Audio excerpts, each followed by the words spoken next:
Those health systems are responsible for feeding the vaccine mandate in New York and versus the medical professionals. They eat that. They eat that. It's continuing to fight for teachers, firefighters, cops, and many, many others. Wrong. Motion is the general affirmer of his work doctor in DC law, San Francisco, and in UCLA. We have a 25-year experience for the software and service company solving the fire technology, constitution, and healthcare sector. Daniel empowers to develop innovative solutions that can involve cancer, trials, lawsuits, and the world. Daniel is the founder and CEO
it comes up on SAM.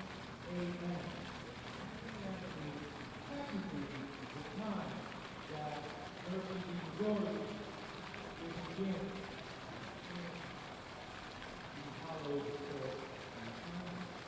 So, let's start to get going. So, it's got me around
necessary in the University of Citizen Johannesburg documented with critical care fellowship in London, Ontario, Canada.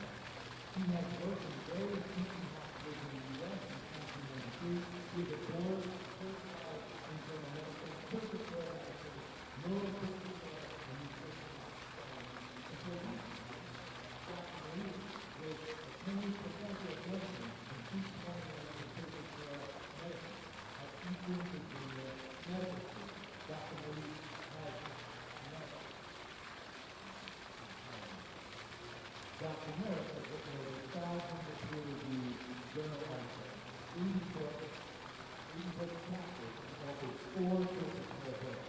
He has been cited over 54,000 times in peer-reviewed publications in over 18 years, among others. That is significant. I give you Dr. Paul Morris.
Good, how are you?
you. We'll hear argument first this morning in Case 23-411, Murphy versus Missouri. Mr. Fletcher. Thank you, Mr. Chief Justice, and may it please the Court. The government may not use coercive threats to suppress speech, but it is entitled to speak for itself by informing, persuading, or criticizing private speakers. Like Bantam Books, this case should be about that fundamental distinction between persuasion and coercion. But unlike Bantam and the case that you'll hear next, this is not a typical suit where a speaker challenges government actions affecting its own speech. Instead, 2 states and 5 individuals are trying to use the Article III courts to audit all of the executive branch's communications with and about social media platforms. That problem has infected every step of this case. Respondents don't have standing at all because they have not shown an imminent threat that the government will cause a platform to moderate their posts in particular. But the lower court still reviewed a vast range of speech by different officials to different platforms about different topics at different times without asking whether it had anything to do with respondents. And the courts then entered a universal injunction restricting speech about any content posted on any platform by anyone and binding thousands of officials, including presidential advisors speaking to the public and FBI agents trying to protect the nation from foreign threats. Even apart from the Article III problem, that injunction rests on 2 fundamental legal errors. First, the Fifth Circuit radically expanded the state action doctrine by holding that even concededly non-coercive communications, like the CDC's public health advice, can transform private platforms' editorial choices into state action. And second, the Fifth Circuit mistook persuasion for coercion. It held that the FBI's communications are inherently coercive because the FBI is a law enforcement agency, a theory that even respondents don't defend in this court. And it held that White House officials engaged in coercion because they used strong language or referred in a general way to legal reforms in response to press questions. If this court reaches the merits, it should reaffirm that government speech crosses the line into coercion only if, viewed objectively, it conveys a threat of adverse government action. And because no threats happened here, the court should reverse. I welcome the court's questions. Mr. Fletcher, is the coercion encouragement framework out of Bantam book the only way to look at this case? So I think there are 2 ways to look at this case. I think one of them is the coercion inquiry, which we think comes from Bantam Books. You can think of that as an aspect of state action because when private parties are compelled to act, as the court said in Halleck, they become state actors. We think that's the right way to think about this case. Respondents in the lower courts have also proposed a different way, the state action way. They've suggested that even absent coercion, the government speech, if it encourages, in some colloquial sense, private action, it can turn that private action into state action. Do we just so I understand your argument, do we normally apply state action doctrine in cases involving the government or private parties? Both, I think. You know, in some state action cases, you're asking someone who's suing a private party and alleging that that private party is bound by the contours of the First Amendment or other constitutional provisions because they're state actors. You see some suits like that look like this, suits against the platforms, suits against Stanford University, which is referenced in its amicus brief here. But you also see suits against the government based on conduct by private parties. That was the case in Blum, and that's the theory that respondents are pursuing. Are there any First Amendment cases? Any First Amendment cases, I'm sorry. Employing state action doctrine. And suing the government. Off the top of my head, I can't think of one. So they're usually things like Medicare or government contracts or relationships like that. Yeah, and I think what that gets at is that it's very unusual, and we don't think it's possible for the government through speech alone to transform private speakers into state actors. We think these cases usually are and ought to be viewed through the Bantam Books type framework, where there's a problem if the government is engaged in coercion, but if it stays on the persuasion side of the line and all we're talking about is government speech, then there's no state action and there's also no First Amendment problem. One final question. You continue to refer to government speech. Just for my edification, what's the constitutional basis for government speech? Yeah, so the court has said, I think, that the government is entitled to speak for itself. It's not a right that comes from the First Amendment. It's a feature of our constitutional democracy. As the court has said, the government couldn't function if it couldn't express points of view. In Walker, the court explained, for example, that the government has to be able to run a vaccination campaign at times of public health crisis. I think that's a major part of what was going on here. So the court hasn't located it in any specific constitutional provision. It's just part of democratic governance. Explain to me what exactly is the injunction doing? Meaning, how is it affecting your speech, the government speech? I know there's a lot of defendants. Yep. There's a a lot of agencies. I know that our case law says an injunction just can't tell you to violate the law, and so this injunction might have that problem inherent in it. But the Fifth Circuit injunction is what's before us, correct? Correct. And it says to encourage or significantly to coerce, that's a legal term, Yep. or significantly encourage, and you're questioning what the meaning of significant encouragement is.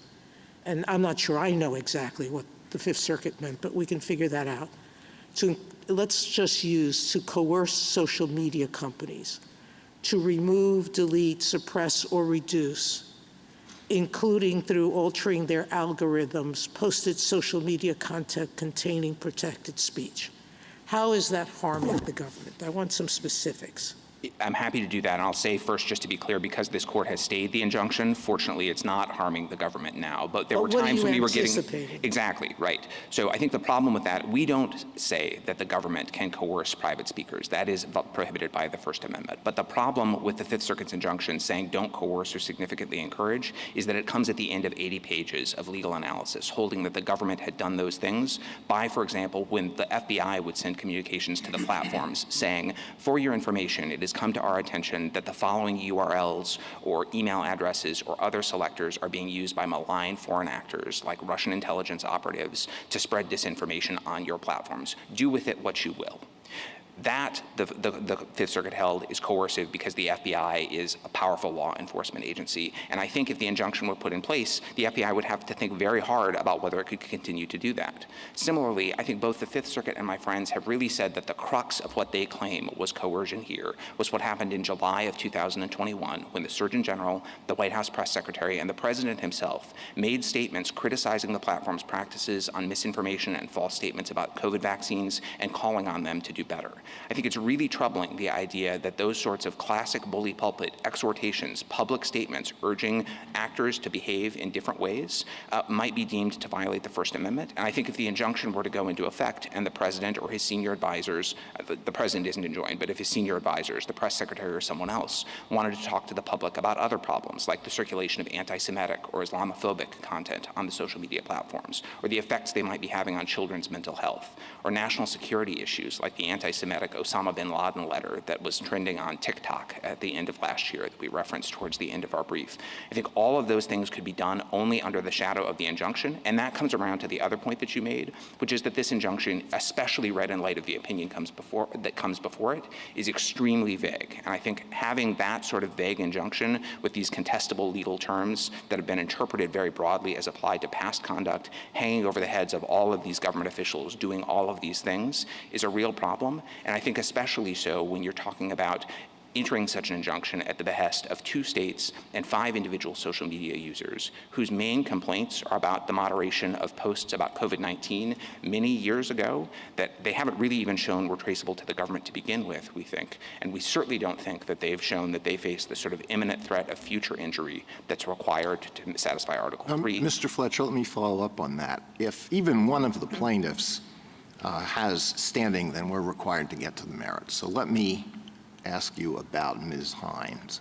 And as you just mentioned, she must have faced an imminent threat of future injury at the time when the complaint was filed, and that injury must be traceable to the actions of the government. So in the first part of that, imminent threat of future injury, her Facebook personal account was restricted at the time when the complaint was filed.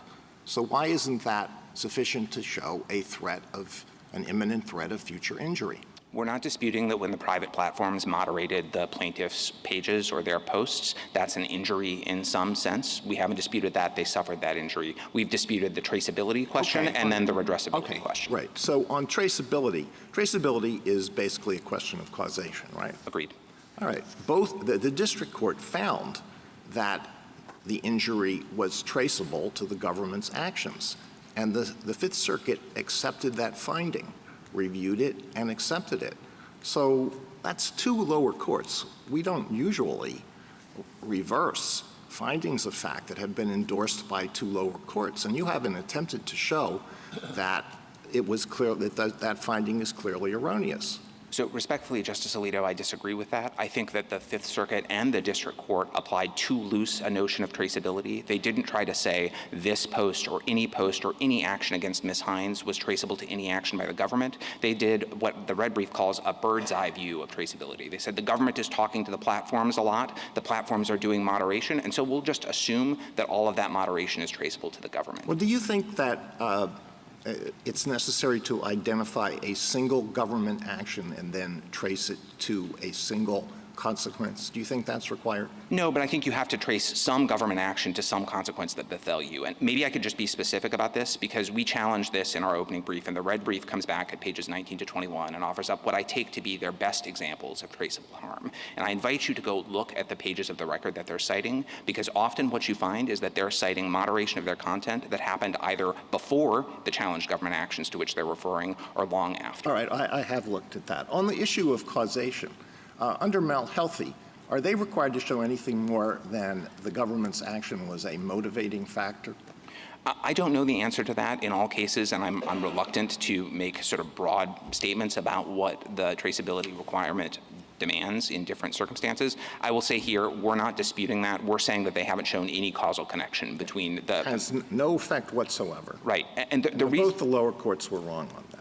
I think they were, because again, they did this blunderbuss approach where they said the government is talking to the platforms about moderation and the platforms are moderating content. But the platforms were moderating this content long before the government was talking to them. They had powerful business incentives to do the same thing. The acts of moderation were consistent with the platform's own policies. And this is, I think, another telling fact. In those red brief examples that we talked about on pages 19 to 21, some of them involved platforms like LinkedIn that wasn't even the subject of the challenged White House and Solicitor General, or excuse me, Surgeon General's office communications with the platforms. Do you think that there are any factual findings with respect to standing that we are required to give clear error review to? I think findings of historical fact, absolutely. We're not fighting that. So the idea that pieces of content were moderated, that the government made certain statements, and if there had been findings that said Facebook deleted this post because of these communications by the government, that would be a factual finding, a historical fact, but there just aren't such findings. Right. I mean, that's what I was really getting at. Are there findings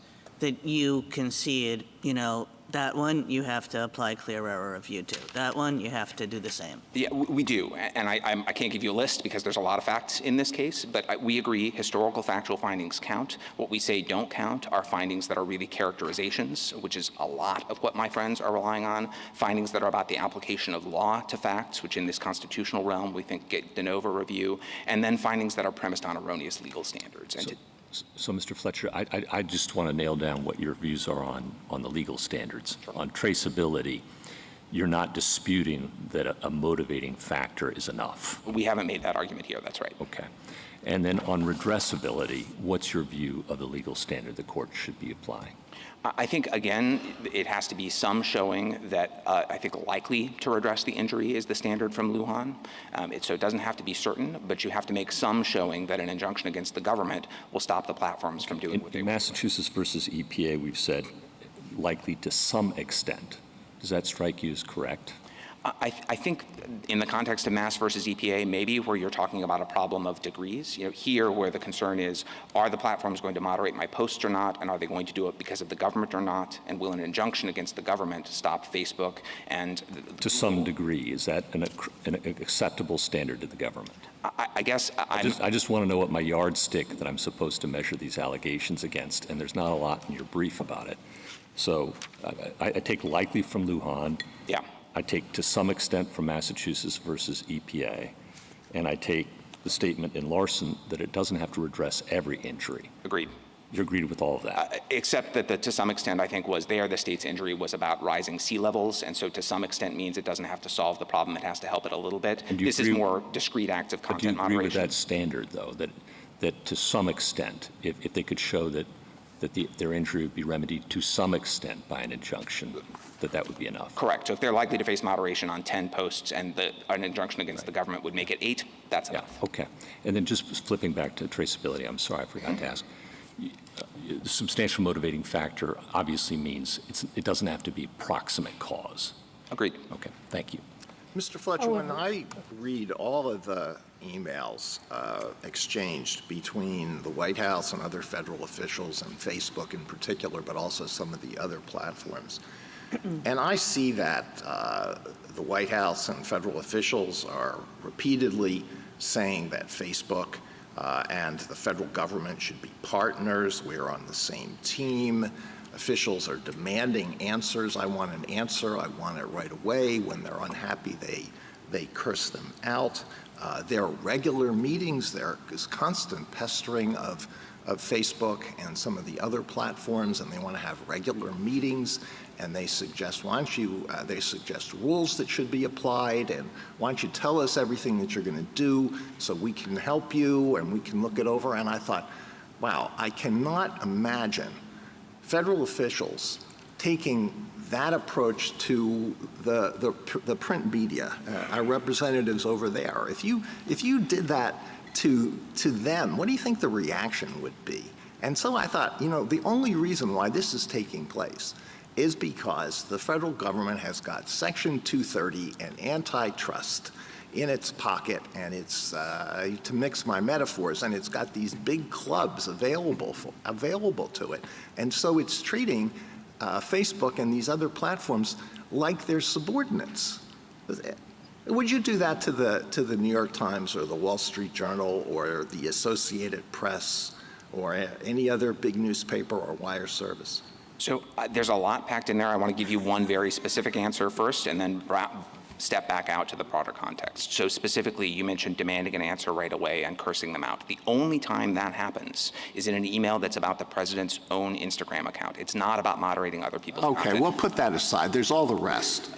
Constant meetings, constant emails. We want answers. Right. We're partners. We're on the same team. Do you think that the print media regards themselves as being on the same team as the federal government, partners with the federal government? So potentially in the context of an effort to get Americans vaccinated during a once-in-a-lifetime pandemic. And I really think that piece of context, it doesn't change the First Amendment principles, but it's relevant to how they apply here. And I think it's important to understand that at this time, this was a time when thousands of Americans were still dying every week, and there was a hope that getting everyone vaccinated could stop the pandemic. And there was a concern that Americans were getting their news about the vaccine from these platforms, and the platforms were promoting, not just posting, but promoting bad information. I understand all that, and I know the objectives were good. But once again, they were also getting their news from the print media and the broadcast media and cable media, and I just can't imagine the federal government doing that to them. But maybe I'm naive. Maybe that goes on behind the scenes. I don't. But it struck me as, wow, this is not what I understand the relationship to be. That's all. But I think this is important because I have the same reaction that you do, that these emails look unusual. I think the idea that there'd be back and forth between the government and the media isn't unusual at all. When the White House press secretary on July 16th is asked about this by the press at the time, what she says is, of course we talk to the platforms just the way we talk to all of you when we have concerns about what you're doing, when we have information that you might find helpful. Now, there's an intensity of the back and forth here, and there's an anger that I think is unusual, but the context for that, I think, is that these platforms were saying publicly, we want to help. We think we have a responsibility to give people accurate information and not bad information, and we're doing everything we can to meet that goal. That's where this language of partnership comes from. It's not just from the White House. It's these platforms, which are powerful, sophisticated entities, saying we're doing the best we can. And the anger, I think really most of the anger when you read the emails, and I appreciate that you have because I think you have to look at them in context, the anger is when the officials think that the platforms are not being transparent about the scope of the problem or aren't giving information that's available. Well, let me ask you one more question, and then I'll stop, at least for now. You make a big point in both your brief and your reply that states don't have First Amendment rights. But are you saying that they may have a free speech right, but it comes from someplace else, or they don't have free speech rights? Do you think that the federal government could prohibit a governor or the top-ranking public health official in a state from speaking to the residents? No, I don't think it could, and I want to be clear. We're not denying that they have speech rights. We're saying that those things, like the federal government's speech rights, come from the structure of our Constitution, not from the First Amendment. This is a First Amendment case, and I think really what's happening here is that these states, which were the motivating factor behind the suit, the only plaintiffs in the initial complaint, are really trying to represent and to litigate the First Amendment rights of their citizens on their citizens' behalf. We think that's an end run around the limit on parents patriae standing, just like the one the court rejected. Do you think on the anger point. I guess I had assumed, experienced government press people throughout the federal government who regularly call up the media and berate them. Is that not your understanding? Or you said the anger here was unusual. I guess I wasn't entirely clear on that from my own experience. That's fair. I guess I don't want to endorse berate, but I guess I will say I bet this is not the first time that there's been profanity or intemperate language in exchanges between White House or agency communication staff and members of the press. Well, I don't know whether our public information officer is here today, but maybe she should take a note about this. So whenever they write something that we don't like, she can call them up and curse them out and say, why don't we be partners? We're on the same team. Why don't you show us what you're going to write beforehand? We'll edit it for you, make sure it's accurate. So, Justice Alito, this is why I want to be careful here. I'm acknowledging the reality that this happens and that it may be commonplace. I'm not saying it's a good thing or a great thing or a thing to be celebrated, but fundamentally I'm saying the First Amendment isn't a civility code. It is an important protection. It's a critical protection against actual coercion, but I think it's important to police that line, and I think this case, the sort of sprawling audit of all of these communications, shows the danger of allowing parties, especially parties without real direct injuries, to come into court and to challenge these sorts of regular back and forths. On the partners point, though, that does strike me as unusual. I mean, what do you think about that?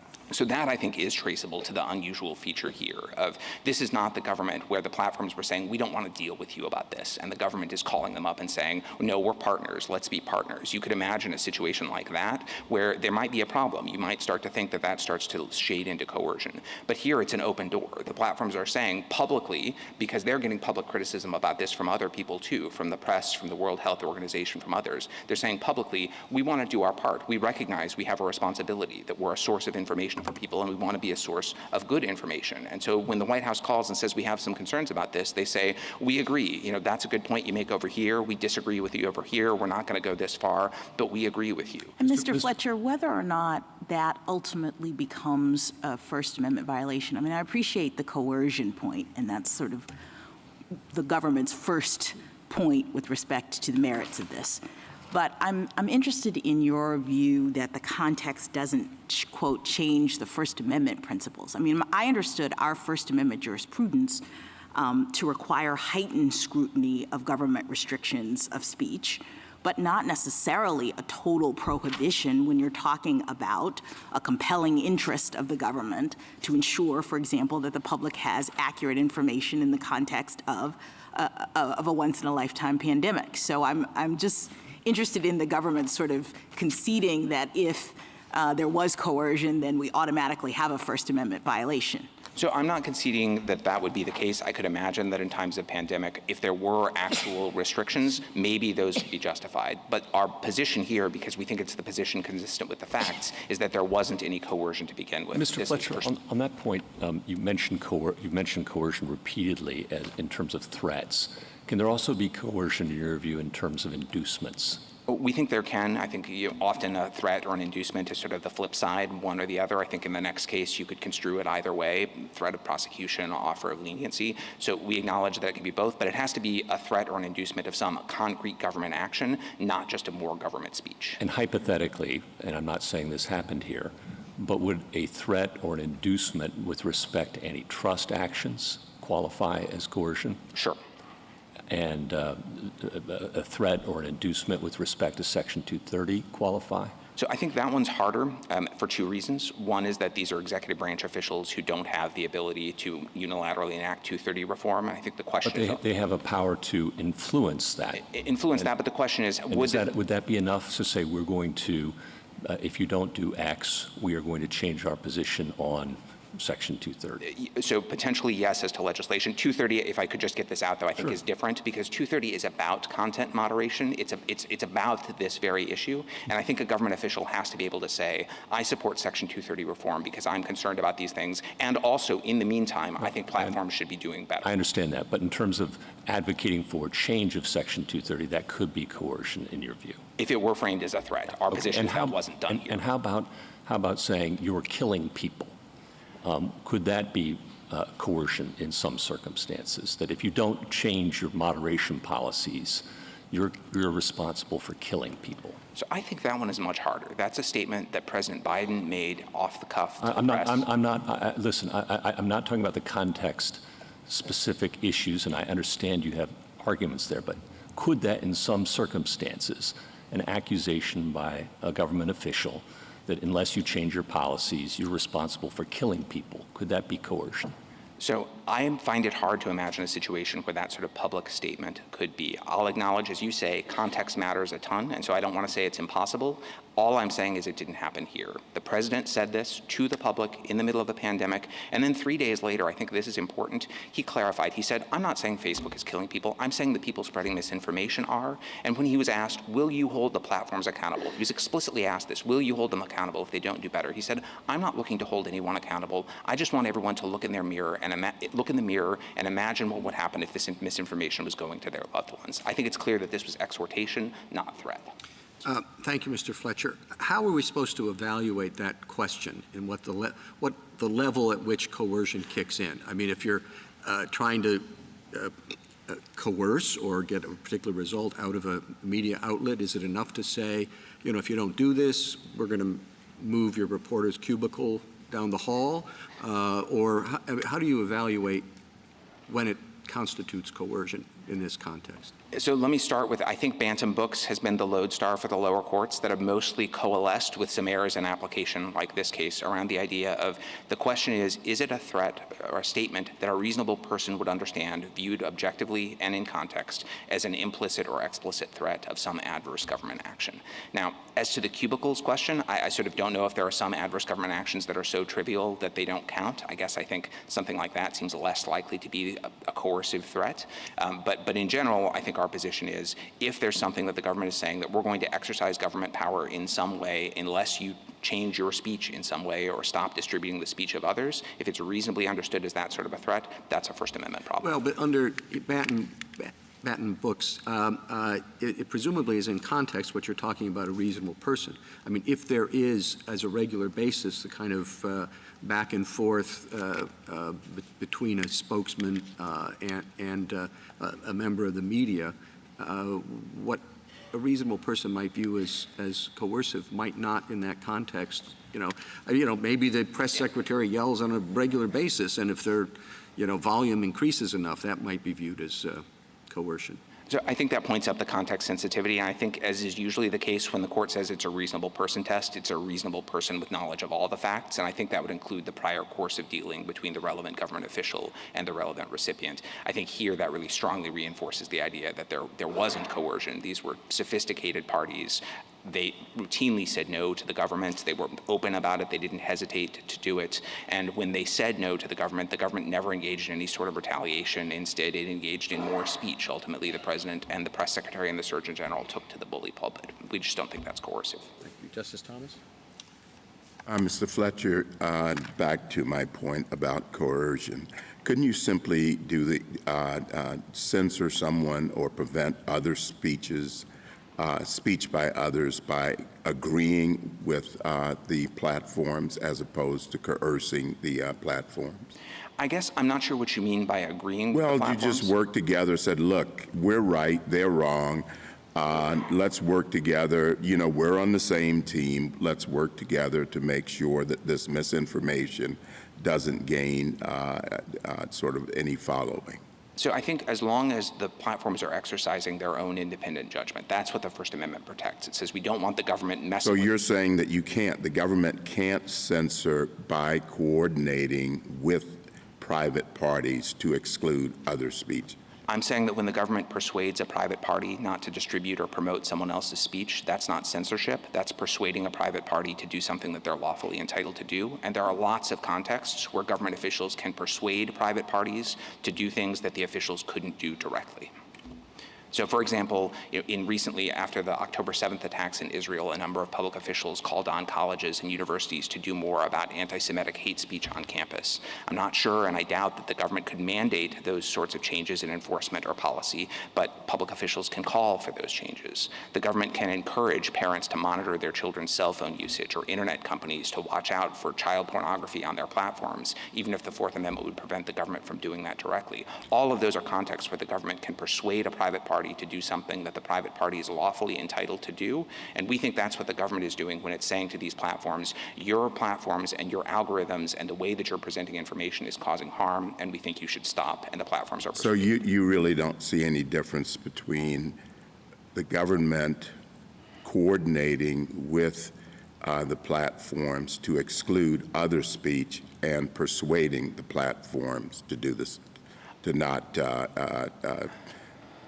engage or permit other speech? I guess I'm not seeing it, and I think that what happened here was definitely on the, if you do think there's a difference between those two things, I guess my argument here would be that what happened is on the persuasion side of the line, because you do see that back and forth of the platforms throughout the process saying no repeatedly when they disagree with what the government is asking them to do. And I think that that tells you that what was happening here is what the First Amendment protects, which is private speakers making independent judgment, informed by, maybe even influenced by the government. So there's no difference between the platforms meeting and working out an arrangement not to permit certain speech and the platforms working with the government to do the exact same thing. There's no difference. Well, I think if the platforms entered into some agreement amongst themselves, that might raise issues under different provisions of law. The modest point I'm making is just that the government doesn't violate the First Amendment when it persuades a speaker to not distribute speech by someone else. That's Penthouse versus Meese, Judge Silberman's opinion there.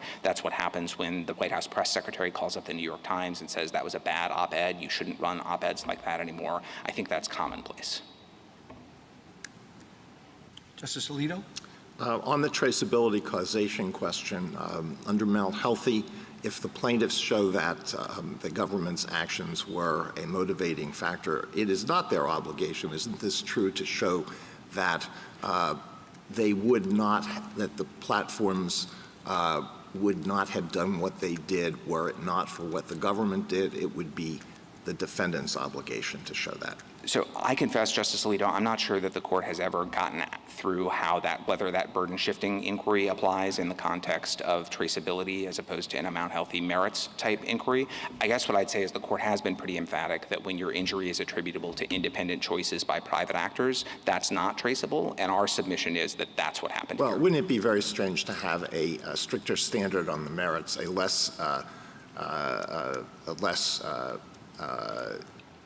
defendant-friendly standard on the merits than at the standing stage? It seems odd. I mean, one last question, really quickly. You've never argued that this case is moot.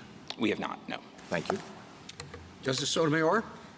Counsel, you don't do a lot with Clapper, and it seems that Clapper really does change all of the cases in terms of requiring a heightened traceability standard, does it not?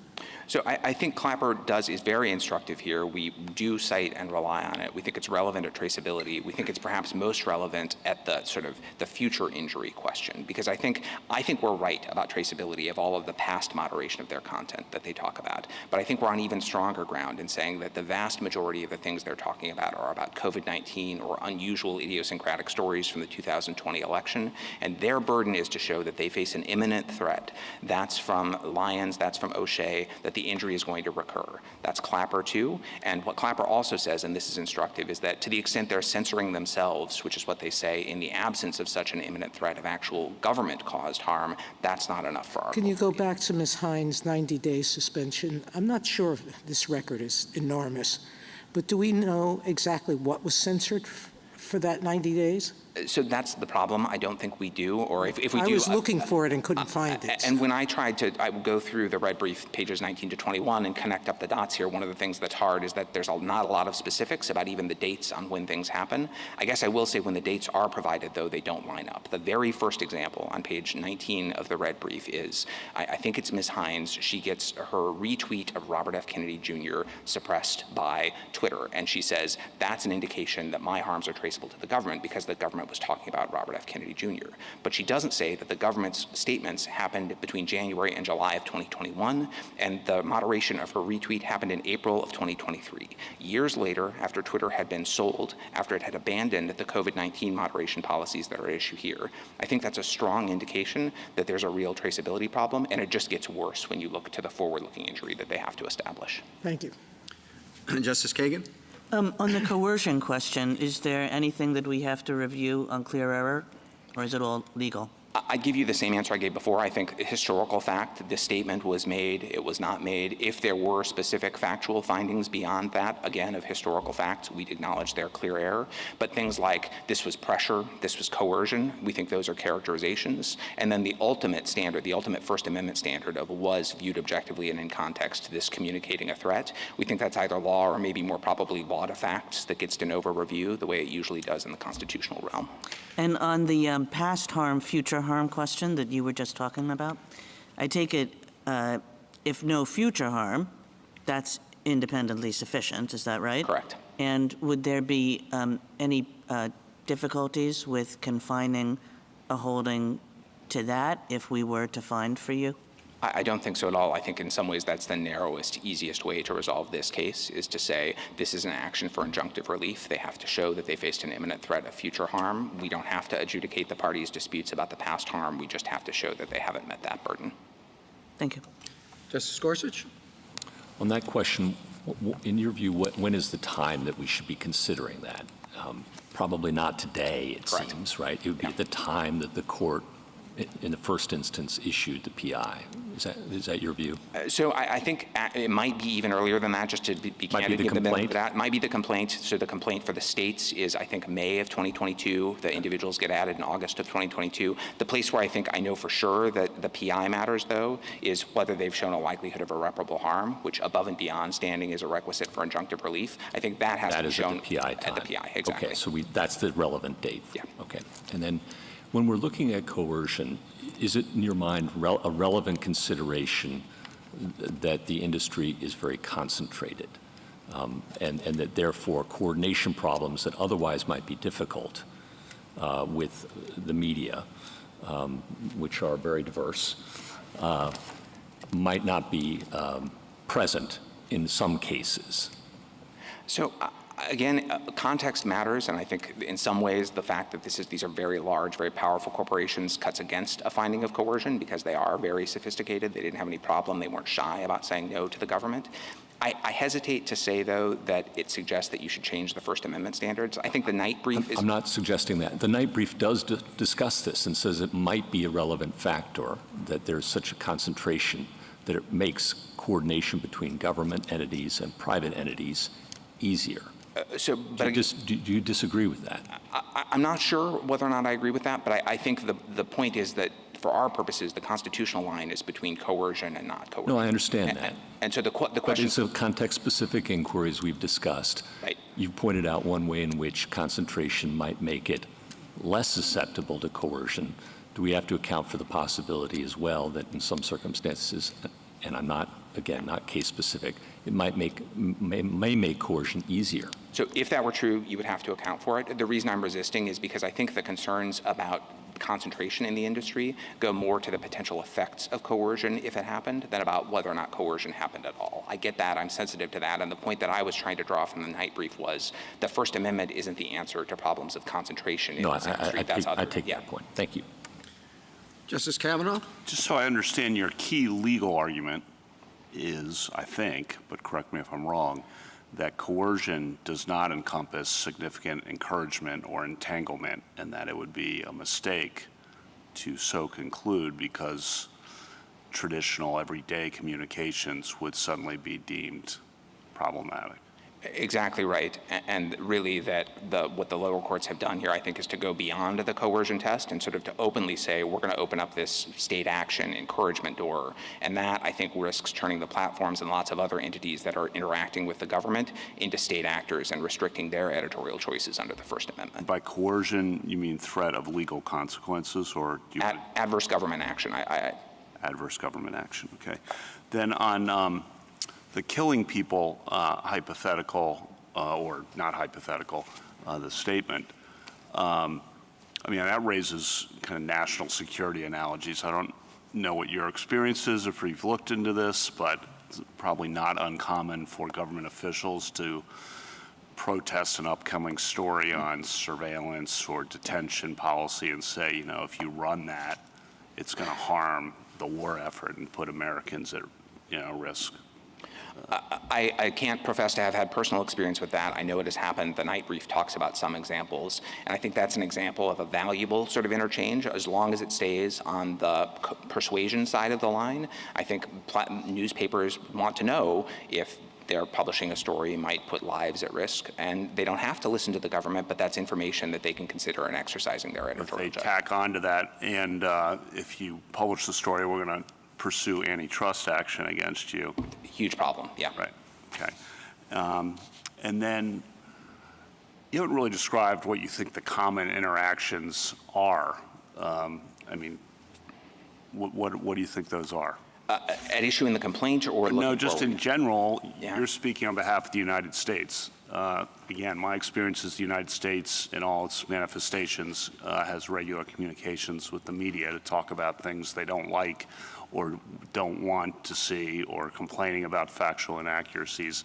But be interested in what you want to describe about that. Yeah, so I think that's absolutely right, and I won't profess to give you a comprehensive overview. We've looked at this very carefully in the context of these defendants because we've a couple times been under the shadow of this injunction, and so we wanted to understand exactly what would be at stake there. And so I think it comes into a couple of different buckets. One of them is engagement on matters of public policy, and I think that's what was going on here. I think childhood mental health, anti-Semitic speech, Islamophobic speech online are in that category. Those are issues where the White House, the Surgeon General, others might want to make their views known, to use the bully pulpit, to call on the platforms to do more. Another is the national security space. I think the record is clearest there on the FBI providing these foreign malign influence selectors to the platforms for the platforms to take action if appropriate, or briefing them on foreign threats or about terrorist activity happening on the platforms. There's also a domestic law enforcement side of things, child exploitation, other things like that. The platforms are a vector for those sorts of activities, and the government communicates with them about that. There's also election integrity issues, false statements about the times, places, or manners of elections, saying the polls have closed early, don't bother coming to vote in an effort to suppress people's vote, or Democrats vote on Wednesday, Republicans vote on Tuesday. Those sorts of schemes are of concern to the law enforcement entities. And then I think there's also the CDC's interactions, which involve providing advice. By the way, we're seeing a lot of this information circulating on your platform. It's not true, or it's misleading about something that we've put out, or even just answering the platform's questions. I think one of the flavors you get from the amicus briefs on our side of the case is there are a lot of valuable ways where the government has information or expertise that it can offer to private speakers, and it would be a shame to chill that. Thank you. Justice Barrett? So this might be a question about the distinction or the interplay between bantam books and just state action more generally. In Justice Thomas's questioning of you towards the end, he was talking about the distinction between encouragement and coercion. So what if Facebook said, and this is counterfactual, it's not what happened in this case, but what if Facebook said, you know what, we're partners, we're on the same team, this is a once-in-a-lifetime pandemic, and we think it would be most efficient and most helpful for the public good for us to just turn over our content moderation to you. That's not coercion, that's voluntary on Facebook's part, but wouldn't it be state action then? So to me, it starts to veer over, and obviously with all the caveats, state action is incredibly context specific. I don't want to be definitive, but to me that starts to verge more over into the joint action. We're doing something together. The government is doing things. It's actually making decisions. It's not just advising or persuading the platforms. I think the rubric, that may well be state action, but the rubric would be, I think, more sound in the joint action cases than under significant encouragement, which has never been just us trying to persuade you to do something. How do we consider the relationship between those two things? Because I agree with you, bantam books is about coercion and drawing the line there, but clearly there are some times when things veer into the joint action space where we would say that maybe there is state action. And there's a dispute in this case, it kind of comes up in the next one too, about which framework is the right one. What advice do you have? Yeah, so again, I think if I were the court, I would want to be cautious about making too definitive pronouncements. I would say that here what's challenged is the persuasion, exhortation, bully pulpit, provision of advice, provision of information, and that when those things are at issue, the main yardstick is going to be bantam books. The main concern is going to be, have you crossed the line from just really trying to persuade to trying to threaten, and the bantam is the right way to draw that line. I think there are a lot of different amicus briefs from a lot of different parties, like the Chamber and Net Choice. They all agree that's the right line in this context. I think you could reserve and say it'd be a very different question if you're talking about the government and the platforms acting together, turning over operational control, integrating their operations. That's a different case. It might present hard state action issues, but it's just really not the kind of issue here. And not alleged here. Exactly right, yeah. My other question is about the findings of fact and clear error. So you were pretty insistent with Justice Kagan that we really, to address this standing point, don't have to review any of the district court's factual findings for clear error. And I just want to make sure that that's right, because I'm thinking about things you talked about with, I think it was Justice Alito, the interchange with the expletives, you know, we're getting mad, we want answers now, or, you know, are you whatever serious? Yeah. And that was actually about his own Facebook account. Or there was another change that was exchanged that was actually about somebody impersonating the president's granddaughter on Twitter. So if the lower courts, which I think they did, kind of conflated some of those threats with threats that were designed to be threats related to the pandemic and that kind of suppression, wouldn't that then be clear error, or do you think that's application of facts to law, or what? So I apologize. I didn't mean to say that there's no clear error here at all. I just meant to say it would be findings of historical fact. And I think the ones that those count. And those count. Those do get clear error review. But I think we pointed out places on the salient ones where they just are clearly erroneous. They're just demonstrably inaccurate in the two cases that you just identified. So there we might agree clear error applies, but to the extent that the lower courts were suggesting, and really more the district court than the Fifth Circuit, but a little bit the Fifth Circuit too, that things were said to speakers that weren't said, that the press secretary said words she never said, our argument there would just be that those are clear error. So in considering traceability, you would say that maybe there are some things that we would review for clear error because the erroneous, assuming that you're right, the erroneous conclusions about traceability depended partly on factual errors and then partly on applications of law to fact. And an incorrect legal standard, yeah. Thanks. Justice Jackson? So I guess I didn't perceive there to be such a sharp distinction between Blum and Bantam Books. The government seems to be arguing here that Bantam Books is the way to go, that Blum is not the right test, and I appreciate that Blum uses significant encouragement, but I think it says the question is whether the government, quote, has provided such significant encouragement, either overt or covert, that the choice must in law be deemed that of the state. That it's sort of suggesting, in the same way that Bantam Books is, that it's really about coercion as opposed to just encouragement. So am I wrong to think there's really not that much difference between the two? So I don't think you're wrong there. I think we say that that's the way you ought to read the significant encouragement language, that it's positive incentives of government action that overwhelm the private party's choice and make it really the government's choice, not the private party's. You can just view that as the flip side of the sort of coercive threats from Bantam Books. I think the reason why you may have sensed me today and us in our briefs resisting Blum is because the lower courts and my friends on the other side have really tried to turn that significant encouragement language into something quite different, into circumstances where the government encourages in some colloquial sense by urging or persuading or really strongly advocating something. And we just don't think that's what Blum means or what this court state action cases have ever said. Okay, I understand that. And even if we have a world in which significant encouragement is verboten, is there something different to the government providing information?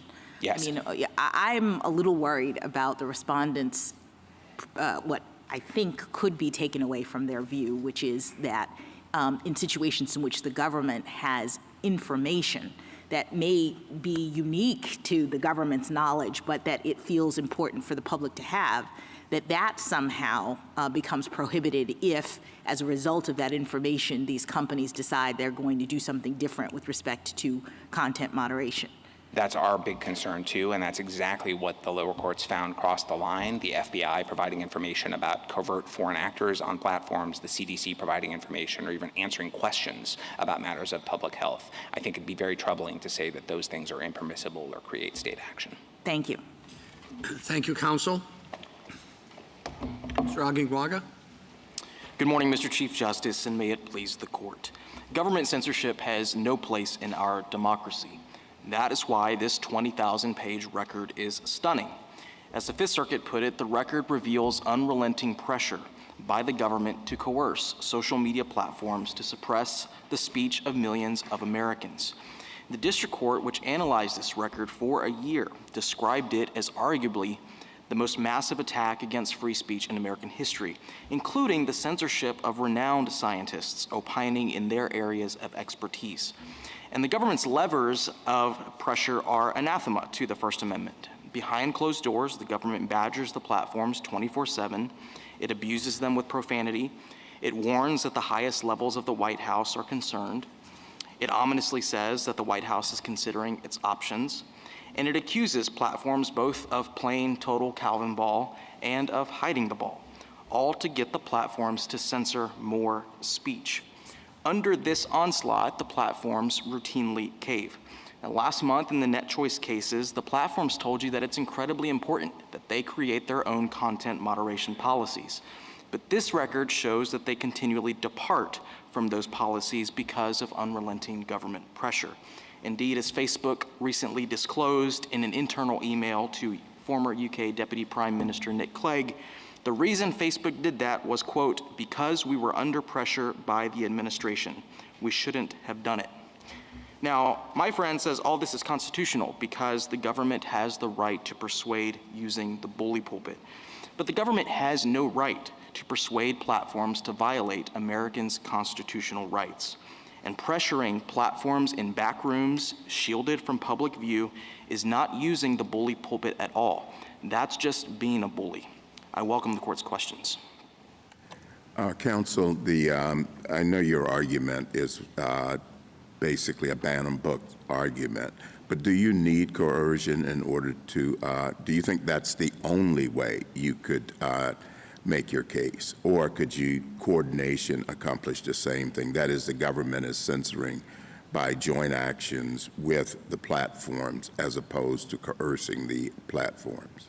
Your Honor, we don't need coercion as a theory. That's why we led with encouragement in our red brief. And I would point the court to what it said in Norwood, which is the court or the government cannot induce, encourage, and promote private actors to do directly what the government can't itself do directly. And that's, I think, the principle that's guiding here, which is regardless of the means that the government tries to use to pressure the platforms to commit censorship against third parties, the Constitution really doesn't care about that. It's the fact that what the government is trying to accomplish is the suppression of speech. And I would say, Your Honor, I mean, that's exactly how you address this question in Bantam Books. You asked, did the government set out to deliberately suppress speech? The answer in that case was absolutely yes, and that's absolutely the answer in this case here.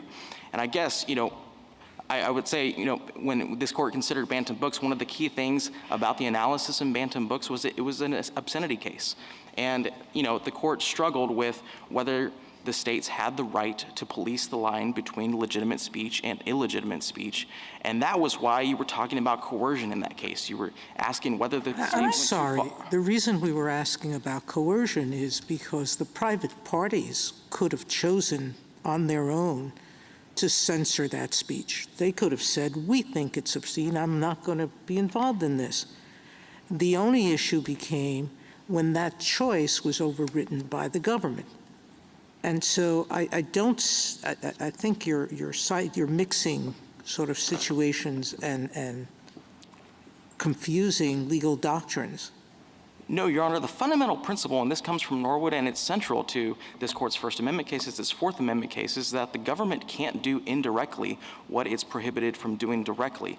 And that's what you see happening in Bantam Books, that's what you see happening in a case like this. Because time and again, there were times where the social media platforms had policies that didn't go far enough in censoring the speech that the government wanted them to censor. But whether or not the government can do this is something I took up with Mr. Fletcher, depends on the application of our First Amendment jurisprudence, and there may be circumstances in which the government could prohibit certain speech on the internet or otherwise. I mean, do you disagree that we would have to apply strict scrutiny and determine whether or not there is a compelling interest and how the government has tailored its regulation?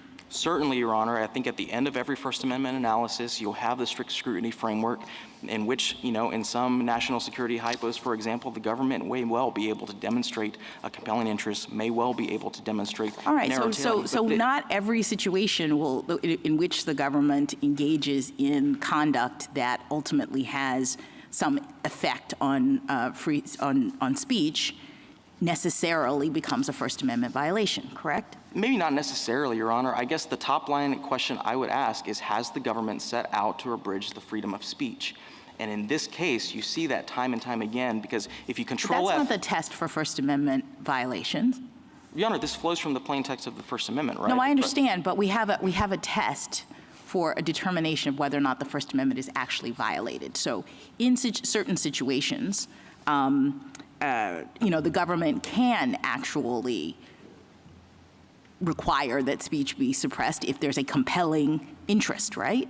It can, Your Honor, and I guess what I would say is that the courts below never got to strict scrutiny because the government never raised this. This has never been litigated. The question in this case is whether at the front end, the government itself has undertaken Is the coercion, is the state action, right? That's the question in this case. And I would urge the court to address the state action issue just like you addressed it in Bantam Books. Use that term 4 times in Bantam Books. And could I just understand, because it seems like an extremely expansive argument, I must say, encouraging people basically to suppress their own speech. So, like Justice Kavanaugh, I've had some experience encouraging press to suppress their own speech. You just wrote a bad editorial. Here are the 5 reasons you shouldn't write another one. You just wrote a story that's filled with factual errors. Here are the 10 reasons why you shouldn't do that again. I mean, this happens literally thousands of times a day in the federal government. Yeah, and I would say in the Minoran case that you're describing to me, it's the government going after the speaker itself and trying to get them to change their speech. What's so pernicious here is that you don't see any of these facts in this record unless we get discovery, which is when Rob Flaherty, who's Deputy Assistant to the President, sends an email to Facebook or to Twitter and complains that they're not doing enough to censor what they view as vaccine hesitancy speech. America never sees that, and the third party, people like Jill Hines and Jim Hoft, whose speech wishes to express the kinds of viewpoints that the White House is targeting, they never know that that's happening behind the scenes. And I think it makes a difference, Justice Kagan, that you have an intermediary here who really has no incentive to itself defend Jim Hoft's speech or to defend Jill Hines' speech. In the New York Times hypothetical, you have a storied publication that itself is familiar with those kinds of— What about op-eds? What about op-eds? Your Honor, and with op-eds, if it's a third-party speech that that happens too, right?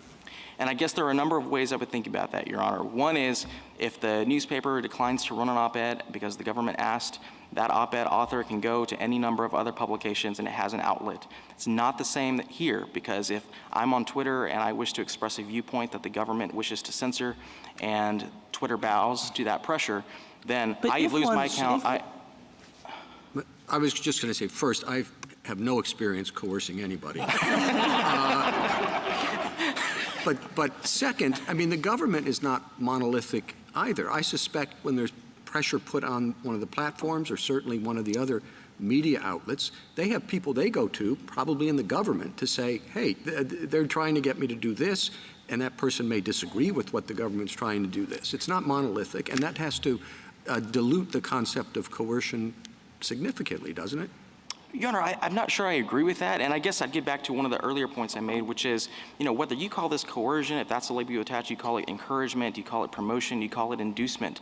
Whatever it is, if the government is attempting to abridge the speech rights of a third party, that has to be unconstitutional because that falls within the plain text of the First Amendment.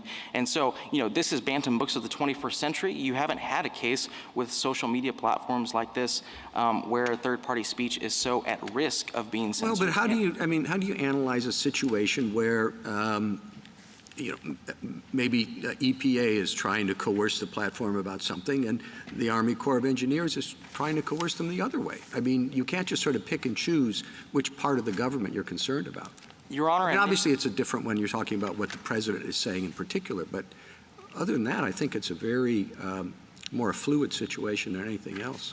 It is fluid, Your Honor, but I would say that when you have, as we have plaintiffs in this case who wish to express certain viewpoints that have been specifically targeted by the government, it's not at least fluid in these facts. And this is not a case just about COVID. It's a case about election integrity. It's a case the district court has a finding about how the government what wishes about to— that? I mean, take an example where, these platforms, they're compilers of speech, and some part of the government, let's call it part of the law enforcement arm of the government, says you might not realize it, but you are hosting a lot of terrorist speech, which is going to increase the chances that there's going to be some terrible harm that's going to take place. And we want to give you this information. We want to try to persuade you to take it down.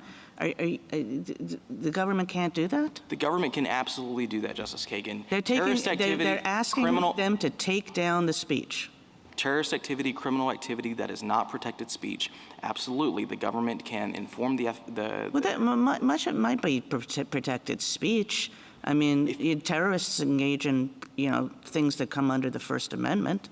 I mean, let's say they're just recruiting people for their organizations. Your Honor, if it's First Amendment speech, protected speech, then I think we're in an entirely different world. I mean, that's a case where, and this comes up in the FBI findings that the district court made, because what was happening is the FBI was sending teleporter encrypted messages to the platforms identifying what the government represents was foreign actors. The district court found the government was not distinguishing between whether it was domestic or foreign conduct. And the way this issue arises is when maybe you have a foreign actor who tweets, I love Biden, and there are 20 million people who wish to retweet that, repost that with their own comments saying, heck yeah, I love Biden too. When an American does that, that's First Amendment protected speech, Your Honor. And so when the government comes in and tries to take down every single post that contains the core that they say was foreign speech, but they're also taking down the added speech by Americans, that's a square First Amendment issue, Your Honor. So back in this still happens now.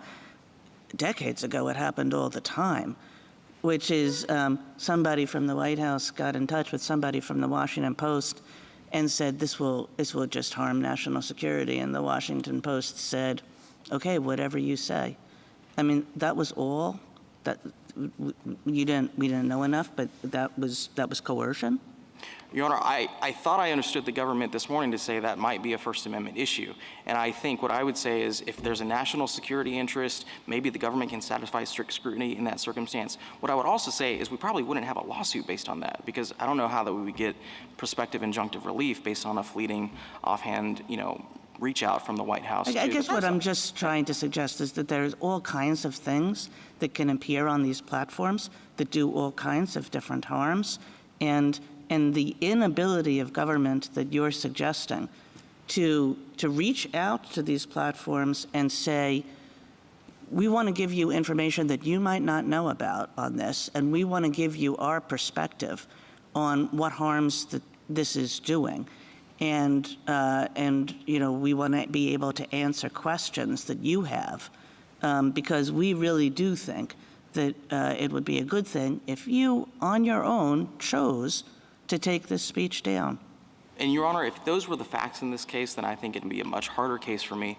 I don't know what your standard is. You just told me that was good enough for you. That was coercion. No, Your Honor, because in that circumstance, you have a platform who's reaching out, or the government reaching out, just to identify what it views as the right state of the law, right state of facts. The government, this court has made clear for a while, since its plurality opinion in Alvarez, that if the government thinks there's false speech out there, the remedy for that is true speech. Nothing prohibits the government from going to that platform and saying, we've seen a lot of false information about election activity and COVID and vaccines and the like. Nothing prohibits the government from saying, here's a list of everything we say is true, that is true in our view, and you should amplify our speech. And anytime that false speech arises, you should put our post right there next to it saying, this is the government's view on this issue. The problem here, and this is, I think you see this in the summer of 2021, after the White House goes nuclear on the platforms, is that the platforms themselves reverse course on their own policies.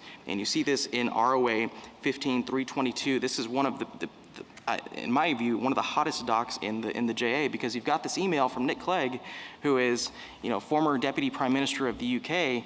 And after all of this pressure for months and months and months, he sends this email to Vivek Murthy, the Surgeon General, and he says, Dear Vivek, thanks for taking the time to meet. I wanted to make sure you saw the steps we took this past week to adjust policies on what we're removing, to take steps to further address the disinfo dozen. We've removed 39 profiles, pages, groups, Instagram accounts. We're continuing to make other accounts harder to find. I mean, this is an example of platforms moving beyond what their own policies require because they felt pressure to take more action and to censor more speech. And Your Honor, if that's not the clearest example of the government, Tell me where you have in the record that the 39 accounts that were taken out, that any of them related to any of the petitioners here? Sure, Your Honor. So what I was give me that site again. What I was quoting to you right now is ROA 15322, and what that email from Nick Clegg mentions is the so-called disinformation dozen. This is a group of people that the government thought was responsible for the majority of so-called health misinformation on social media. Now, in paragraphs 5 and 6 of each of the supplemental declarations in the joint appendix, each of our individual plaintiffs specifically identifies the fact that they follow members of the so-called disinformation dozen.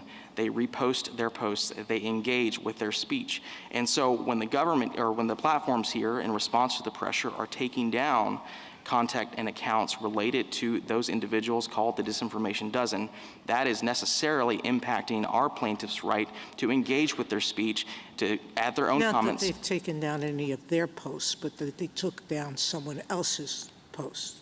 That's what this is saying. That's what I was quoting to you right now, Your Honor. I'm not sure how that shows traceability or redressability. In the same vein, and I don't think we've ever dispensed standing on the basis of injury to another.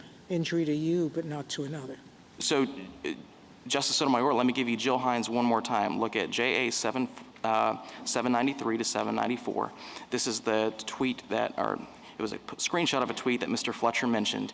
And this is censorship 4 times over, because this is a tweet in April 2023. It's on the eve of the preliminary injunction hearing.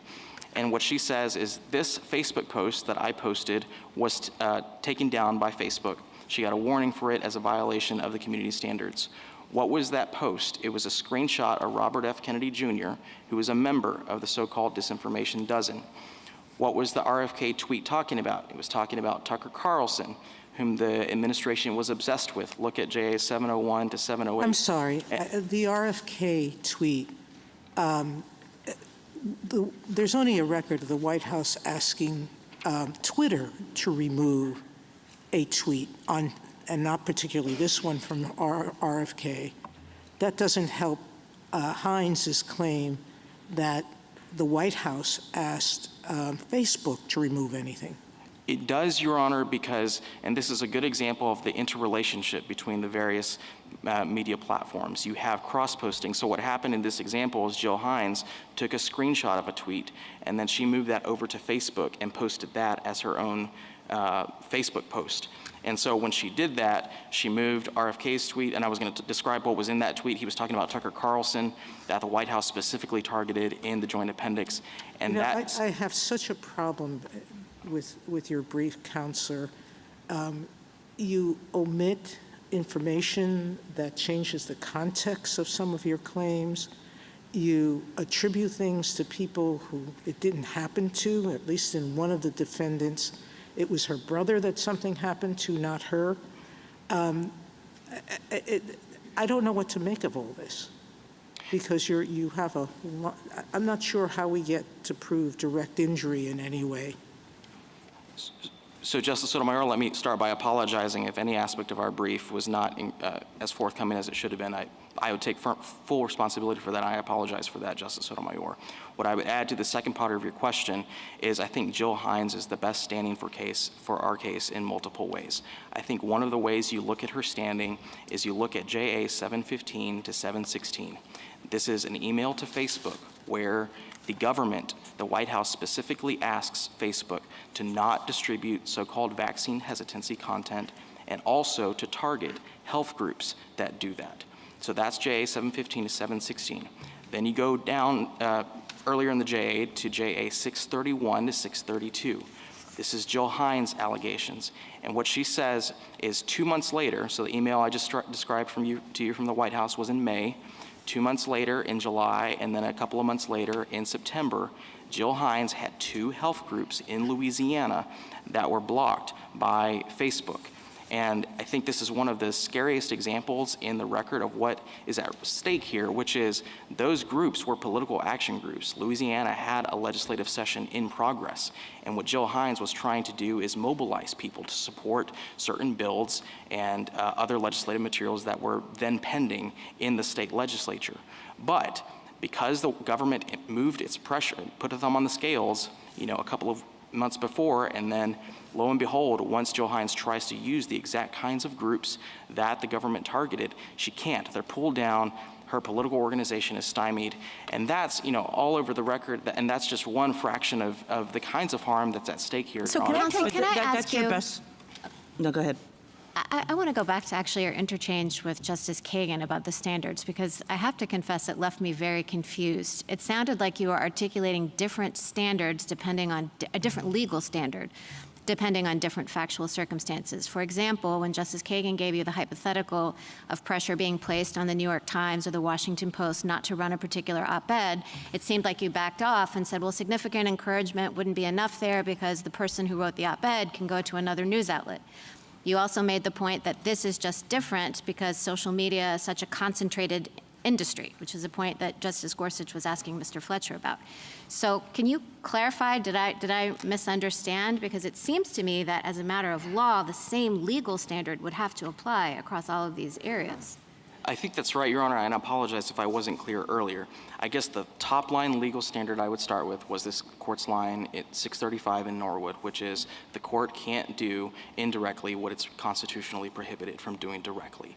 The second line in response to that is, well, what sorts of indirect mechanisms can the government use that would run afoul of that rule? I think one potential mechanism is coercion, another one's encouragement. This court also has used the term inducement. Just plain vanilla encouragement, or does it have to be some kind of significant encouragement? Because encouragement would sweep in an awful lot.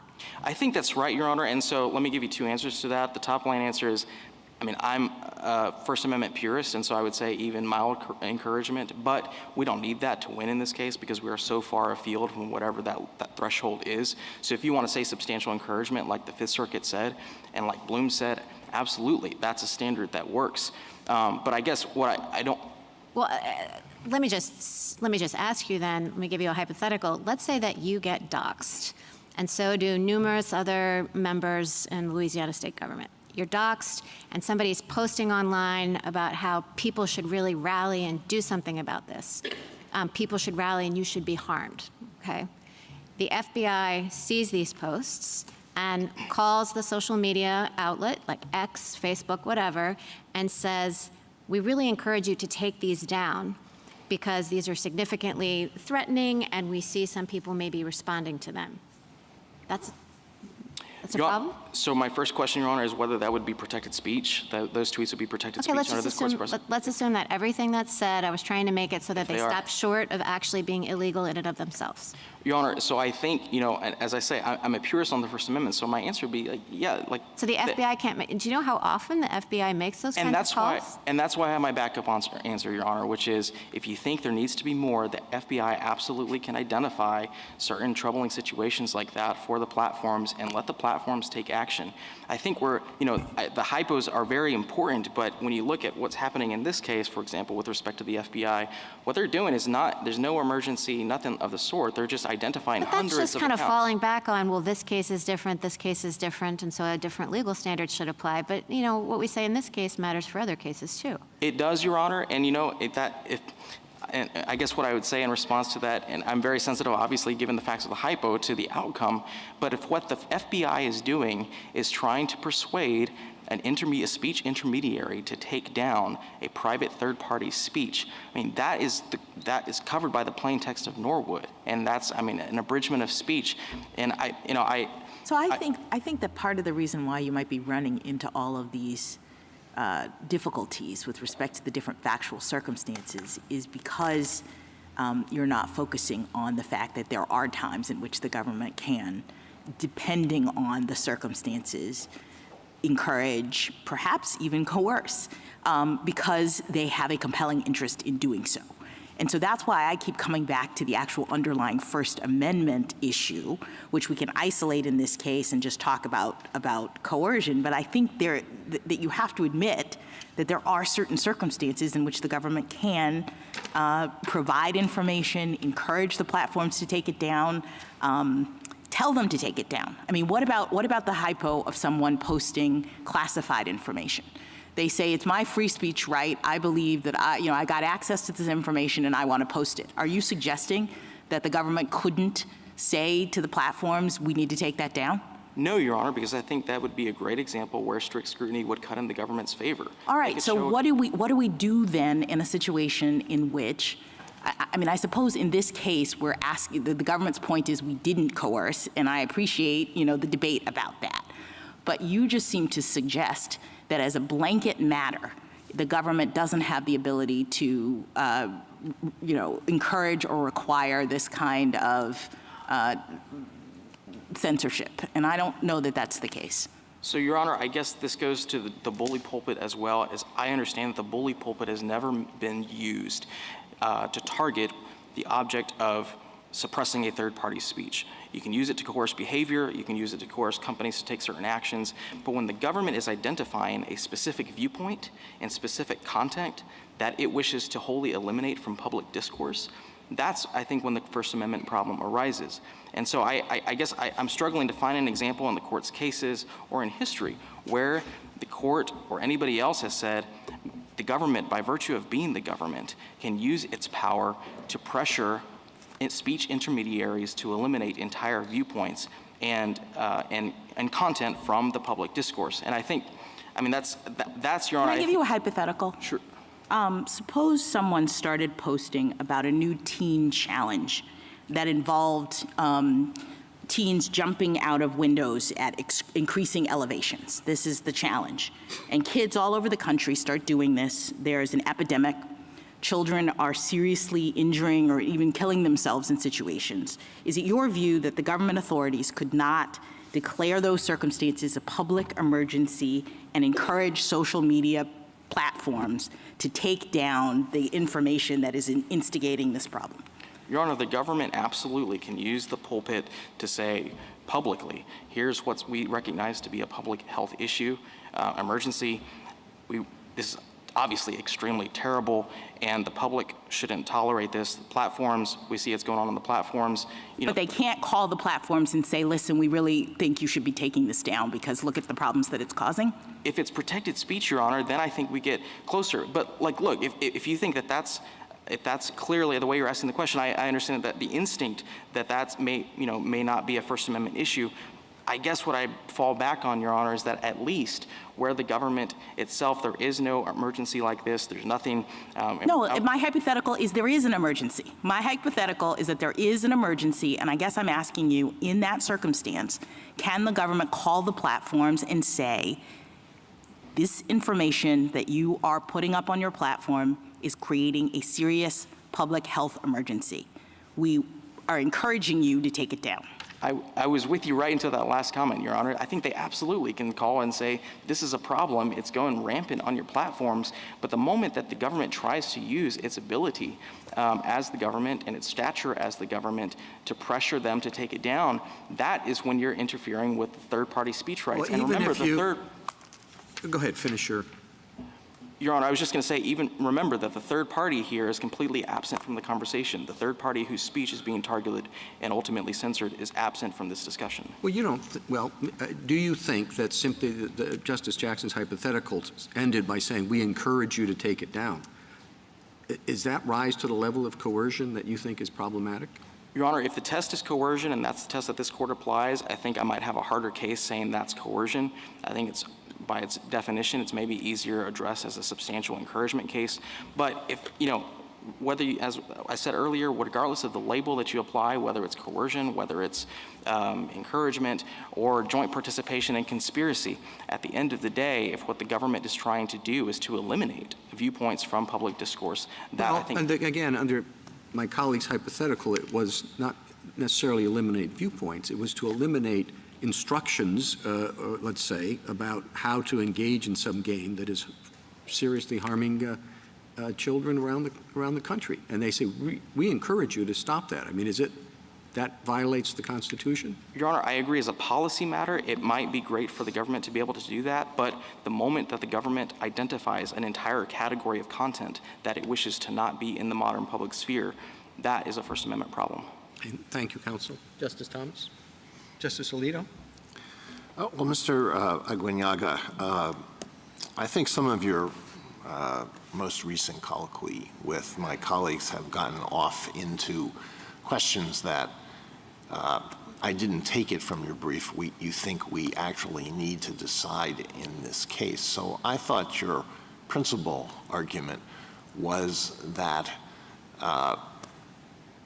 whatever coercion means, what happened here is sufficient, and that coercion doesn't mean it doesn't apply only when the government says, do this, and if you don't do this, there are going to be legal consequences, when it says that in the same breath, but that it's a more flexible standard, and you have to take into account the whole course of the relationship regarding this matter. That's what I took to be your principal argument. Did I understand that correctly? That's correct, Your Honor, and there's an entire volume. I mean, we've got 20,000 pages in this record of the government persistently going back to platforms again and again, pushing them to adjust their policies, change their policies, do more censoring.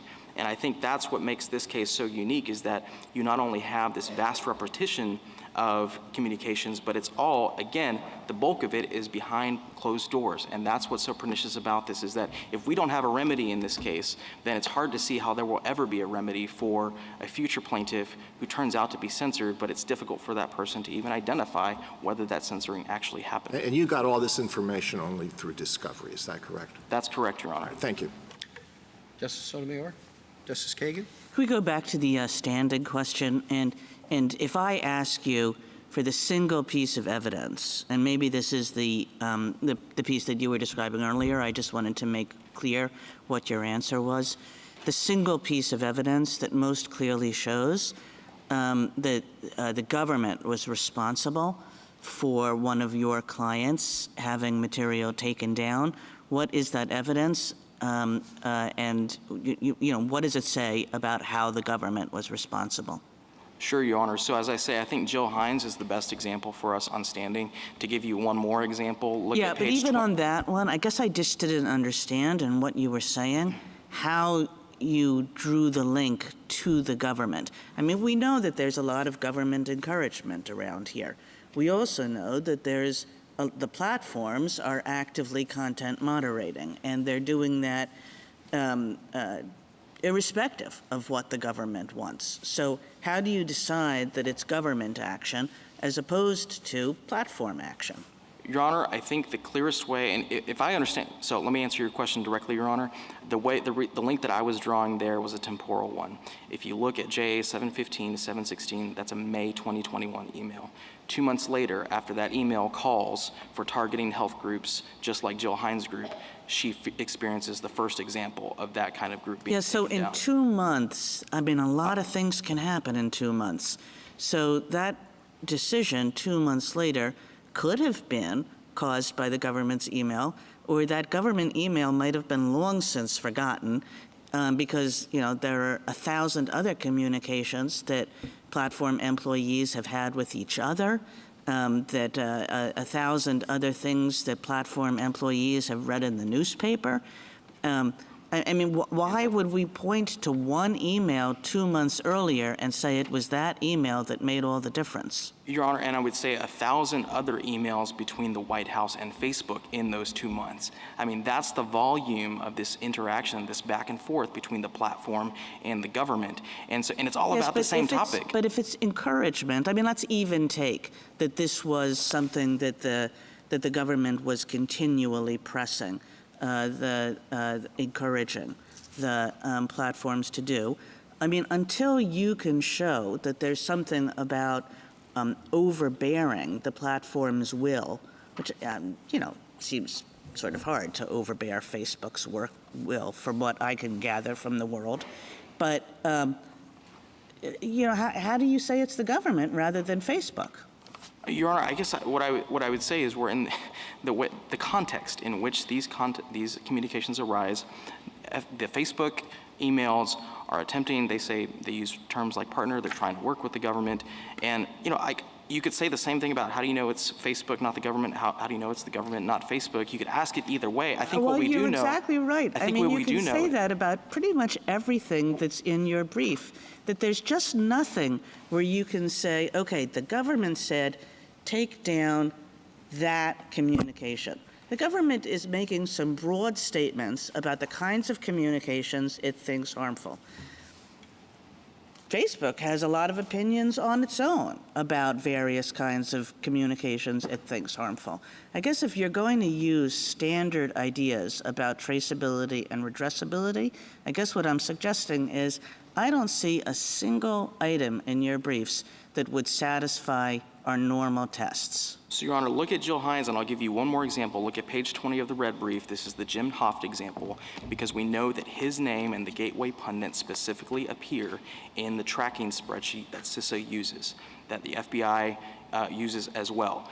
And we also know that the EIP, the Election Integrity Partnership that works with CISA, and the district court found this a million times. It said it looks like they have a coordinated effort out to get Jim Hoft. I mean, I think that's our second best example on direct traceability, Your Honor. So if you're not satisfied with Jill Hines, look at Jim Hoft, look at page 20 of the red brief. Thank you. Justice Gorsuch? You've spoken with Justice Kagan about your best examples on traceability. How about redressability, given that by the time the PI came around, we're in 23? Your Honor, so we had two second supplemental declarations that are at the end of the joint appendix that are from Jim Hoft and from Jill Hines that identify the specific posts that they have posted on Twitter and Facebook during the pending preliminary injunction proceedings. One of the ones we talked about was JA 793 and 794, which is the Jill Hines Facebook post referencing RFK, referencing Tucker Carlson, referencing vaccines. It's turtles all the way down. And that is an example, and all of these are examples of injuries that post-date a lot of the earlier filings in this case. And so, when we talk about addressability, Your Honor, this injunction is an order to the government not to continue engaging in the sorts of censorship that led to these kinds of censorship decisions. Then I'd like to talk just briefly about remedy. This is another example of a universal injunction. And the district court enjoined behavior by platforms that your clients didn't use and enjoined actions with respect to non-parties, not affecting your clients. We've seen an epidemic of these lately. What do we do about it? So a couple of responses to that, Justice Gorsuch. I think one reason the breadth of the injunction is what it is what the Fifth Circuit explained at JA 81 to 83, which is the breadth of the government's enterprise in this case was extremely broad. I mean, when it's identifying, and I had this colloquy with Justice Kagan about whether you can identify them calling out Jill Hines specifically, the reason it's hard for me to do that is because they weren't cutting at that level in the weeds. What they were taking is broader strokes like vaccines are safe for children, calling that claim true, and then having the platforms go out and censor contrary claims. And so the reason you see the breadth of the injunction being the way it is, Your Honor, it's a product of what the government did. Now, if we hear have that concern, in every universal injunction case, but your clients are your clients. They're the only ones complaining. And it's their case, it's their controversy, and normally our remedies are tailored to those who are actually complaining before us and not to those who aren't, right? Your Honor, and if you have that concern, we're completely fine. If you want to limit the injunction to the 5 platforms as to which we were able to get preliminary discovery, that's completely fine with us. If you want to limit just to the 7 plaintiffs, also completely fine, Your Honor. I think the most important takeaway in this case is that the court has to say something in our favor on the merits. The government can't just run rampant pressuring platforms to censor private speech. Thank you. Justice Kavanaugh? On Bantam Books, I read that to refer to coercion and not to significant encouragement. I think that's right, Your Honor, although if you look at page 66 to 67, this court used the term coercion alongside the term persuasion and intimidation. I mean, I think there is some flexibility in those terms, and you can imagine a world in which you could call persuasion another variety of encouragement. As I say, I'm not wedded to any label. We're not wedded to any label, but I do agree that the word encouragement doesn't appear in Bantam books, Your Honor. And one thing that I think I want to square up with you is if someone calls and or contacts the social media company and says, what you have there, this post has factually erroneous information. So not a viewpoint that we disagree with, factually erroneous information. And the social media company says, we'll take a look at that. And you still think that's significant encouragement that qualifies as coercion if they take it down in response to it concluding that in fact is factually erroneous?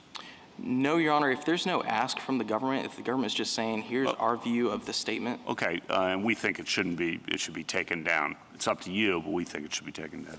Yeah, I think that's a harder case for me. I guess, you know, if you think it's a close case, decide it in favor of the First Amendment.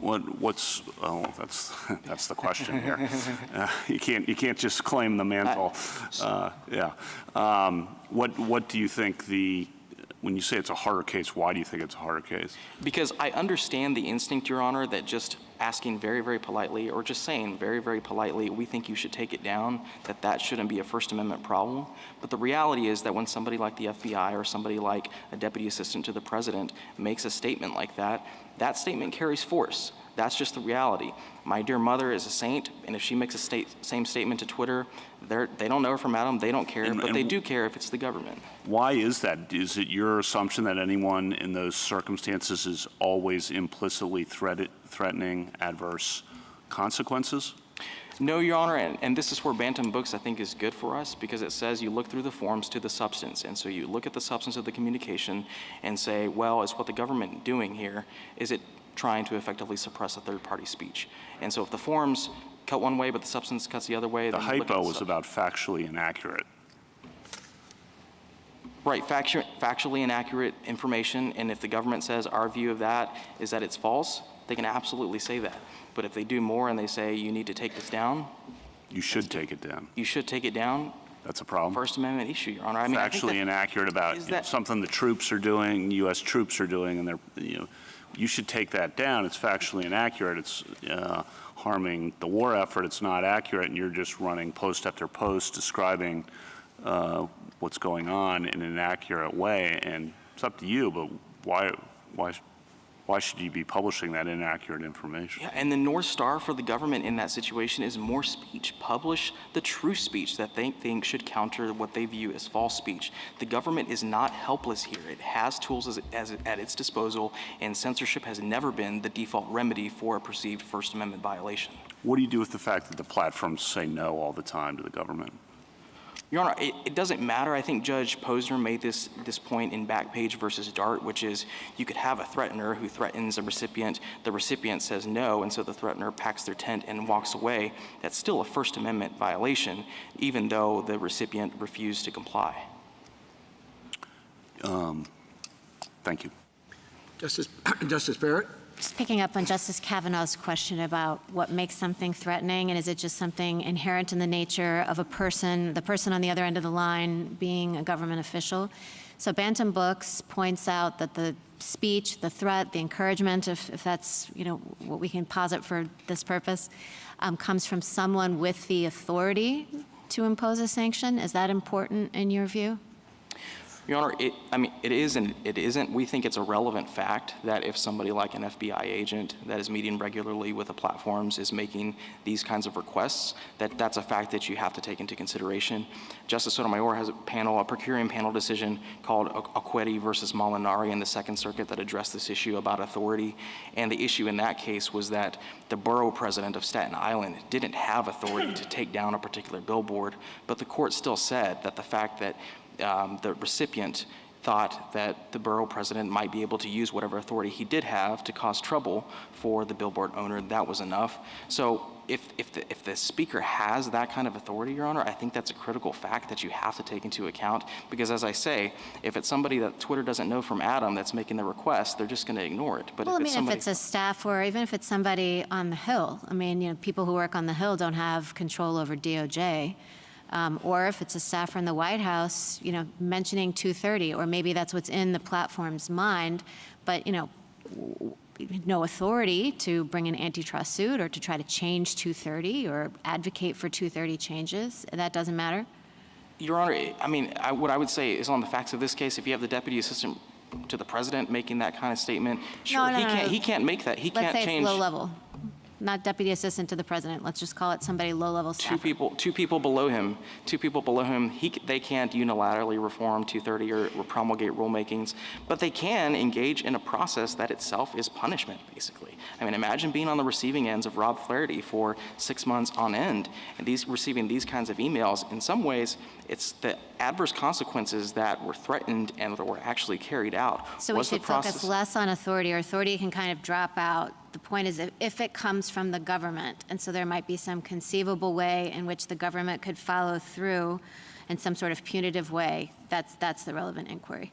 Your Honor, I think that is certainly one way you can look at the analysis. Absolutely. Okay, thanks.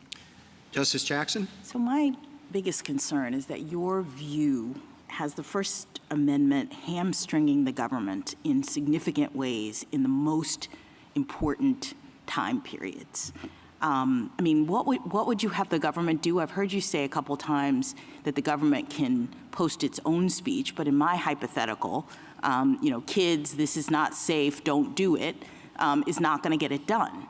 And so I guess some might say that the government actually has a duty to take steps to protect the citizens of this country, and you seem to be suggesting that that duty cannot manifest itself in the government encouraging or even pressuring platforms to take down harmful information. So can you help me? Because I'm really worried about that, because you've got the First Amendment operating in an environment of threatening circumstances from the government's perspective, and you're saying that the government can't interact with the source of those problems. And Your Honor, I understand that instinct, and I guess what I tell you is our position is not that the government can't interact with the platforms there. They can and they should in certain circumstances like that present such dangerous issues for society and especially young people. But the way they do that has to be in compliance with the First Amendment. And I think that means they can give them all the true information that the platform needs and ask to amplify that. Right, but you're just saying that. I guess I thought when you say the way they do that is consistent with the First Amendment is that they have to show that they have a compelling interest to do what they're doing. In other words, you want us to take the line to be between compulsion and encouragement. And what we're looking at is the government can't compel, maybe they can encourage. I'm wondering whether that's not really the line. The line is, does the government, pursuant to the First Amendment, have a compelling interest in doing things that result in restricting the speech in this way? That test, I think, takes into account all of these different circumstances, that we don't really care as much about how much the government is compelling, or maybe we do, but in the context of tailoring and not as sort of a freestanding inquiry that's overlaid on all of this. Does that make sense? It does, Your Honor, and I apologize for missing your guidance earlier. So the way I think about that is I've been discussing the standard, and I thought we've all been discussing the standard on the front end of the analysis, which is there a First Amendment violation? Is there an abridgment of speech?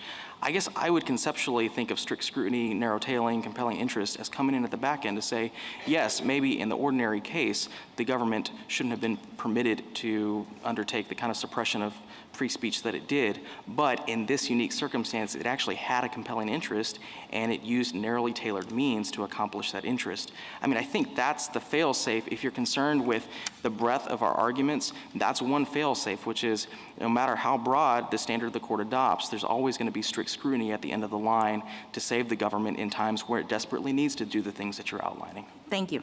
Thank you, counsel. Rebuttal, Mr. Fletcher? Thank you, Mr. Chief Justice. I'd like to start with a few points on standing and then address the merits and then try to step back and talk about the bigger picture. So first, on standing, I have to start with a clarification about Jill Hines' emails at pages 793 to 794 of the Joint Appendix. I had misunderstood the cross-posting issue that my friend alluded to earlier. I thought that was a moderation event by Twitter, not by Facebook. I appreciate his clarification, and because we've been insistent on the lower courts turning square corners on the facts here, I wanted to make sure I did that too. I don't think that changes the fundamental point, though, because we're still talking about an act of moderation in April 2023, years after the last White House or any government speech targeting Mr. Kennedy's content, which happened back in 2021. And that, Justice Kagan, I think points out the problem that you highlighted, which is that they're trying to draw the connection between the government's acts here and the moderation that harmed them through timing, and the timing just isn't very good. And so I want to talk about the two best examples that he gave you, the one being Ms. Hines' groups on Facebook, and this is discussed at page 630 of the Joint Appendix. Justice Kagan, you pointed out that her groups were moderated at least 2 and 4 months after the relevant exchange between Facebook and the government, but it's actually worse than that. The May 2021 email from Facebook to the government says, we've already taken action on health groups to remove them from our recommendation feature. It wasn't reporting on something it would do in the future. It was reporting on something it was already done, and it's not even clear from the email that Facebook was doing that because of any request from the government. It was a report of its own action. And then his next best example is Mr. Hoft and the appearance of Mr. Hoft on a spreadsheet that the Department of Homeland Security's CISA sub-agency maintains. This appears at Record on Appeal 17,016, and the problem with that is twofold. First, this is a tracking spreadsheet that monitors information sent from election officials to the platforms. This shows that the report was made by the Election Integrity Partnership, a private entity. It wasn't a referral that was made by CISA, the federal agency. CISA was just noting the existence of the referral. And second, as far as I'm aware, there's no indication in the record that the referenced piece of content was actually taken down at all. So I think that points up that what they just haven't shown is any injury traceable to the government, let alone an imminent risk of future injury.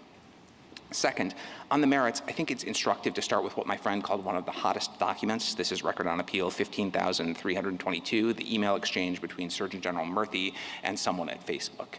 Because this is coming in that critical July 2021 period. And what starts that email exchange is not any concern about the private email exchanges, the stuff that happened behind closed doors, antitrust reform, Section 230.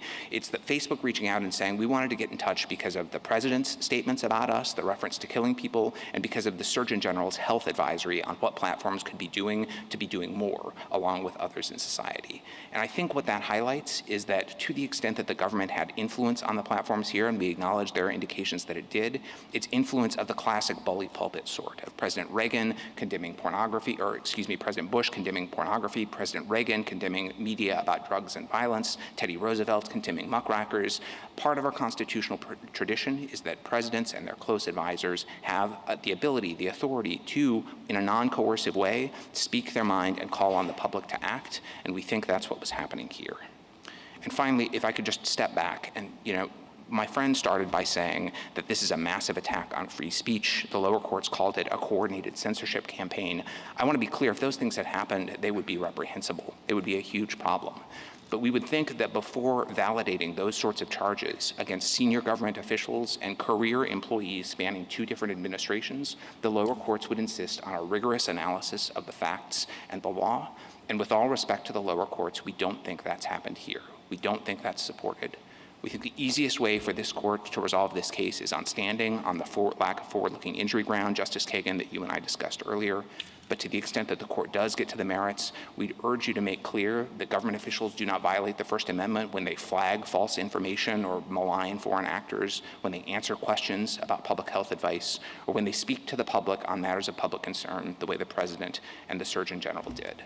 The First Amendment is a critical bulwark against government coercion, and that's important, but it is also important that Article III courts stay within the bounds of Article III and don't enjoin or chill legitimate and productive interactions between the government and the public. We'd ask you to reverse. Thank you. Thank you, counsel. The case is submitted.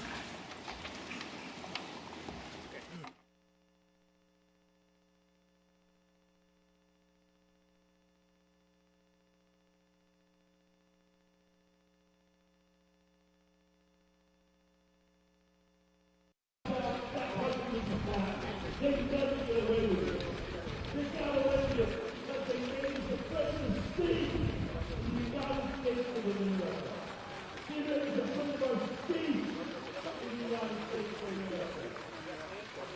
Now we know we were right. Now we know it was the good. And now we know we have thousands and hundreds of thousands and millions of votes. 30% of government. But how is this actually